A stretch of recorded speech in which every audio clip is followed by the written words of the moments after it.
Lions club of Baroda અને the Baroda association for the બ્લાઇન્ડના સંયુક્ત ઉપક્રમે આજરોજ ઓપન ગુજરાત પ્રજ્ઞાચક્ષુ સંગીત સ્પર્ધાનું આયોજન કરવામાં આવ્યું હતું। Lions club of Baroda main અને the Baroda association for the બ્લાઇન્ડના સંયુક્ત ઉપક્રમે આજરોજ ઓપન ગુજરાત પ્રજ્ઞાચક્ષુ સંગીત સ્પર્ધાનું આયોજન બ્લાઇન્ડ હોમ સુભાનપુરા વડોદરા ખાતે કરવામાં આવ્યું હતું, જેમાં સમગ્ર ગુજરાતમાંથી 260 પ્રજ્ઞાચક્ષુ ભાઈ બહેનોએ ભાગ લીધો હતો।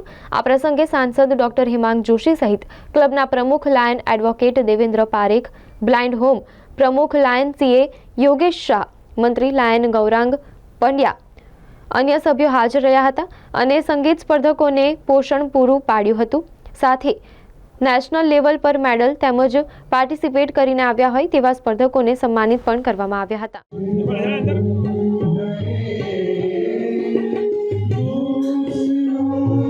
ગુજરાતની ટીમ જઈ આવી છે અને ફૂટબોલમાં પણ બંને ટીમ તરફથી ગુજરાત તરફથી પ્રેઝન્ટ કરી આવી છે।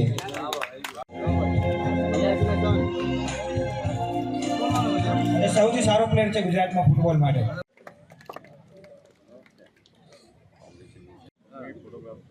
આવો બેન તો લઈ લેશે। આવો બેન આવો હાથ લગાવો ભાઈ। ચેમ્પિયનશિપમાં આખી દુનિયામાંથી પ્રજ્ઞાચક્ષુ વર્ષે સંગીત સ્પર્ધાનું આયોજન આપણે કરીએ છીએ અને બેસ્ટ પરફોર્મન્સ કરવાની કોશિશ કરું છું, જેથી અમને પણ મજા આવે છે અને તમને પણ મજા આવે છે। સાથે સાથે દર વર્ષે આપણે એક કેમ્પેન કરીએ છીએ। અમારી પાસે આટલા વર્ષોમાં ઘણા બ્લાઇન્ડ એવા તૈયાર થઈ ગયા છે કે જે લોકો આજે પોતાનો મ્યુઝિક દ્વારા બિઝનેસ કરે છે।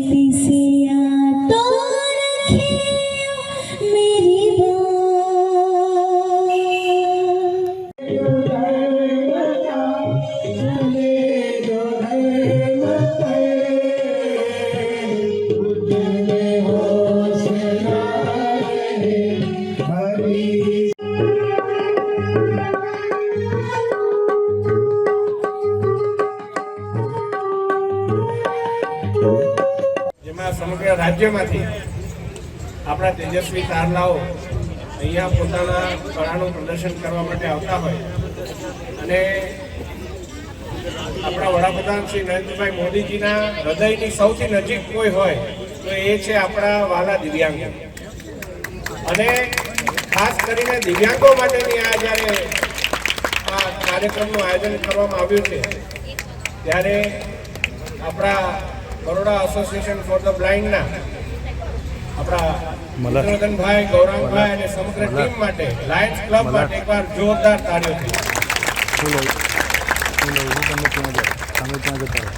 મિત્રો, આ પ્રકારની જ્યારે આપને ક્લબ મળતી હોય છે, આ ક્લબ સમગ્ર રાજ્યભરમાં આપને આગવું પ્લેટફોર્મ પૂરું પાડતી હોય છે, ત્યારે આ તક બદલ આવનારા વર્ષોમાં વિવિધ સંસ્થાના અગ્રણીઓ પણ અહીં આવેલા છે રાજ્યમાંથી, વધારેમાં વધારે દિવ્યાંગો આમાં ભાગ લે અને આવતા વર્ષે આપણે આનાથી પણ ભવ્ય આયોજન કરીએ અને એમાં મારું સાંસદ કાર્યાલય પણ આમની સાથે જોડાય અને ભવ્યથી ભવ્ય આપણે એક આયોજન કરી અને તમામ દિવ્યાંગોની સેવામાં એમના કળાના પ્રદર્શન માટે આપણે સારું આયોજન કરીએ।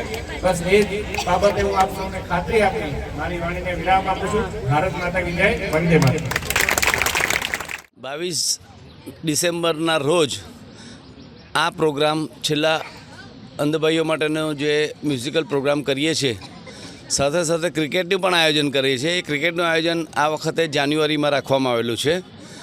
ઓવરઓલ સમસ્ત ગુજરાત રાજ્યમાંથી અંધભાઈઓ આવે છે અને જે વિશારદ કરેલી હોય છે, જે લોકો એમાં સારી ડિગ્રી મેળવીને પરફોર્મ કરતા હોય છે, એટલે એ લોકો એટલું સરસ ગાતા હોય છે તો આપણને એવું લાગે કે લતા મંગેશકર, કિશોર કુમાર કે મોહમ્મદ રફીના અવાજનું આપણને એવું લાગે કે એ ટાઈપનું સરસ ગાઈ રહ્યા છે।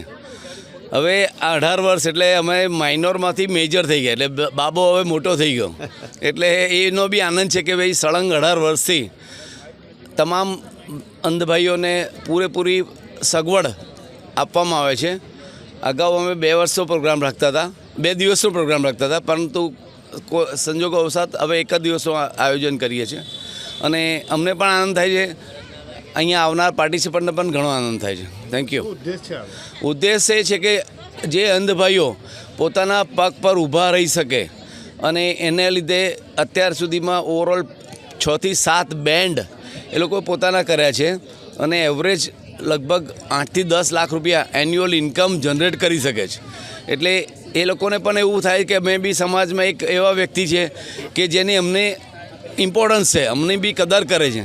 એટલે એ સિચ્યુએશનમાં આ ઉદ્દેશ્ય કામ કરી રહ્યા છે. Devendra Parekh, president, Lions club Baroda main. Lions club Baroda association for the બ્લાઇન્ડના હું પ્રેસિડન્ટ છું, યોગેશ શાહ. આપ બધાનું સ્વાગત કરું છું. આ સંસ્થા 24 માર્ચ 1964માં એટલે 60 વર્ષ પૂરા કર્યા અમારી સંસ્થાએ. અને 60 વર્ષમાં અમારા બધા પ્રજ્ઞાચક્ષુઓ લગભગ હજારોની સંખ્યામાં અહીંયાથી ટ્રેન થયા અને સમાજમાં પગભર થયા. શૈક્ષણિક કાર્ય કરીએ છીએ, રમતગમતમાં આગળ વધીએ છીએ, ભાષા કૌશલ્યમાં બી અમે આગળ વધીએ છીએ, કોમ્પ્યુટર ટ્રેનિંગ કરીએ છીએ, ફિઝિયોથેરાપી અને ચક્ષુનું એક અમે ક્લિનિક ચલાવીએ છીએ. આ બધી કામ કરીએ છીએ. અને હમણાં નરેન્દ્ર મોદીએ જે આપણને ચેલેન્જ આપી છે કે પેરા ઓલિમ્પિક, તો એના માટે અમે એથ્લેટિક્સનું અહીં આગળ દર રવિવારે આયોજન કરેલું છે. અને આજની જો આ પ્રસંગ છે એ કોન્સ્ટન્ટ 18 વર્ષથી અમે આ કોમ્પિટિશન કરતા રહ્યા છીએ. આ કોમ્પિટિશનમાંથી ઘણા બધા લોકો આગળ આવ્યા છે. અને અમારા હમણાં અશ્વિનભાઈ અને વિશ્રામને આ બધા અમારા સખત ગઢવી, મહી અને અમારી હેપી, આ બધા જ અહીંયાથી આગળ ઉભરાયેલા અમારા અંધ પ્રજ્ઞાચક્ષુઓ છે બધા. અને એ લોકો માટે અમે આજે કાર્યક્રમ કરી રહ્યા છીએ, સતત 60 વર્ષથી કર્યા છે અને અમે કરતા રહીશું. Thank you.